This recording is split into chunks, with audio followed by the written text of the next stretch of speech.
निश्चित भाव में आगामी निर्वाचन जो नुआपड़ा निर्वाचन होगा जाऊँगी एठी निश्चित भाव में विजु जनता दल प्रार्थी जो आम स्नेहांगिनी चुरिया मैडम होती निश्चित भाव में बहु संख्या भोट आम निश्चित भाव में जितबू आज देखुवे हजार हजार लोक आज जो विजु जनता दल आज प्रचार आज सभा बाहरी आज हजार हजार लोक आज आपण देखुवे ये आसिक छिड़ाई ये नुआपड़ा बासी ए नुआपड़ा निर्वाचन मंडल समस्त लोक नवीन पट्टनायक पाखे रही भोट प्रश्न नहीं प्रश्न नहीं डबल इंजिन कौन काम दब ना डबल इंजिन कौन काम दब ना आज डबल इंजिन सरकार नुआपड़ा कौन काम कर नुआपड़ा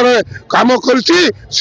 स्वर्गत विजु पट्टनायक यहाँ को नुआ जिला करागला ये जहाँ काम होती विजु बाबू अमल काम होती तेणु डबल इंजिन सरकार कौन सी काम दब ना